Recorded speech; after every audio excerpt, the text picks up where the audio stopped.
Hello, welcome to Titan Wire. We have an insane report that there is a planet coming to Earth by 2024, and that is Nibiru. Now folks, you might be saying, but Shapiro, this is a hoax. David Morrison has already debunked this absurd myth 10 years ago. How can you prove Nibiru exists? Well folks, I will inform you I have facts and evidence to prove he is not only wrong, dead wrong in fact, but also prove that NASA has been ignorant that such a planetary catastrophe could happen in 2024. Now look, this could happen before the Antichrist rises up and takes over the world. This could be a three-way fight between God, Satan, and Nibiru. Perhaps the Bible might not have referenced Nibiru, but it could be the sun which turns dark and starts turning electronic cars into alien reptiles. Let's say this. This is not a conspiracy theory. Alex Jones called it, the Bible called it. This, ladies and gentlemen, is totally and 100% real.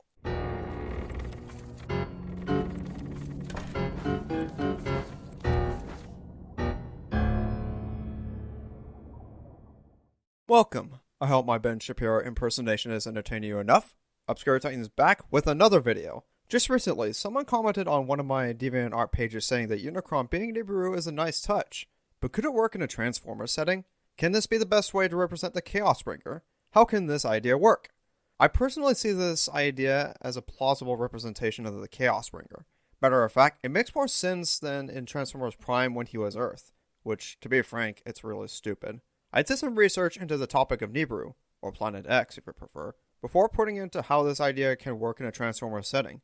I'll keep these three questions in mind as I talk in this video, and we'll answer them in the conclusion segment.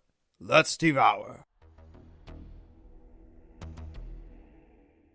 According to Dr. Milano's explanation of Nibiru on the study of antiquity in the Middle Ages channel, Nibiru is referred to as an object in the sky, the lost planet. In the ancient text as he explained in the video, Nibiru means crossing point, or crossing marker. Think of a ferry crossing a river, not exactly as astronomical, but more fantastical. When it does, it'll be marked a sign like a god or goddess, a heavenly body essentially. Context-wise, in most cases it's referred to Jupiter. It's been so because the identification is connected with the god Marduk. Also to note that Nibiru appears in the sky, so forget the fire and brimstone stuff that some folks would assume it to be. During Mesopotamians' time, it's a lost or invisible planet. Guess that might be why astronauts had a difficult time looking for a legit ninth planet. And no, Pluto is not a planet, Bowser Jr. Bottom line is, this was part of the Sumerian lore, and has developed over time. Some franchises such as Yu-Gi-Oh! Has a monster with the name Nibiru, the primal being. I believe there are some connections between Unicron and Nibiru, but I'll point out the obvious differences. Unicron is visible. Nibiru is not. Unicron destroys planets. Nibiru? Does it destroy planets? Unicron is the god of chaos and destruction. Nibiru? The ninth legit planet? Unicron is the size of Saturn, for the most part. Nibiru is as big as Jupiter? As far as similarities go, Nibiru is said to have crossed through space for years, while Unicron is more geared to devouring planets. They both travel the universe at light speed, if the former is confirmed to have so. Another similarity is that they're both depicted as doomsday entities. While Unicron only had one in Transformers Prime, as Earth in episode 23 to 26, one shall fall and 3 parts of one shall rise, Nibiru, or Planet X, has been depicted to be that. In many instances, it will one day smash into Earth in the end times, which is better than during Sleepy Joe's second term to be frank. What makes their similarities more apparent is, well, Unicron is the embodiment of destruction and doom. Both he and Nibiru are the Doombringers to the cosmos. We can see all the things Unicron does from his G1 origins to the aligned continuity.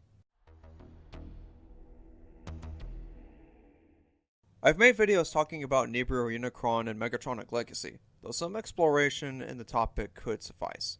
What I have planned for is Unicron to essentially be the lower half, or darker half, of heaven. While Primus represents the latter spheres of paradise, Unicron is the former. They fought for years to claim control of heaven until the appearance of Lucifer's convoy ended the fight. Unicron was placed into a slumber, which stands to reason that Primus has heaven in his reign. That giant globe Unicron was placed in ends up being Nibiru. Through time, the Sangheili and the Covenant arose from it to restore Unicron's life force. This is equivalent to God's humans. Now, the way it could work is instead of Earth being Unicron's alt mode, Nibiru would make the most sense. Imagine there being a galactic alignment, or maybe a scenario based off of the Book of Revelation in the Bible. Essentially, if Unicron could come off as a Dark Sun type of entity where things, instead of being shown in red like in the Bible, turn purple, hence his blood being dark energon. The climates on each planet get thrown off so bad that hurricanes could occur in deserts, firestorms in snowy landscapes, earthquakes in flatlands such as Kansas and Oklahoma, and tornadoes in seas. Beyond that, political division is driven even further, causing both sides to take stabs at each other while Unicron proceeds to destroy planets unchecked. His awakening can be done in two ways. 1. Megatron takes Dark Energon without knowing what it would do and what it would lead it to. Without Starscream's input, because he can't trust him, he proceeds to use this dark power. It links his mind to Unicron and seeing his thoughts similar to the show. Unlike the show though, Megatron wouldn't just be submissive right away. He'd learn more of it and try to keep Unicron's influence from controlling him.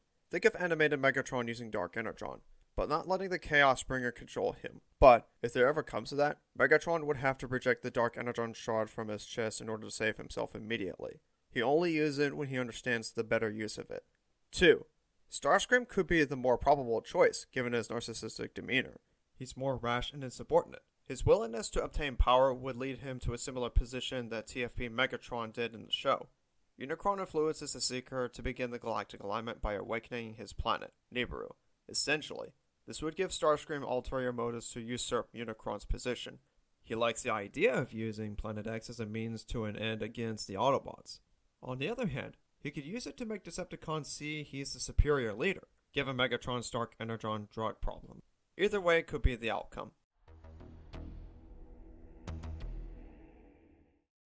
In my preference, Nibiru seems like the more probable way to continue Unicron's persona for future installments of the Transformers lore. He's taken several forms from 1986 to this day. Regardless of how he looks, Unicron is one of, if not, the biggest bad guy of all time, devouring worlds, consuming life, and much more. And besides, this is a good way to have for Megatronic Legacy. I intend to go with this moving forward. And if you'd like to share this with the Transformers fandom to hopefully expand upon it, that'd be great.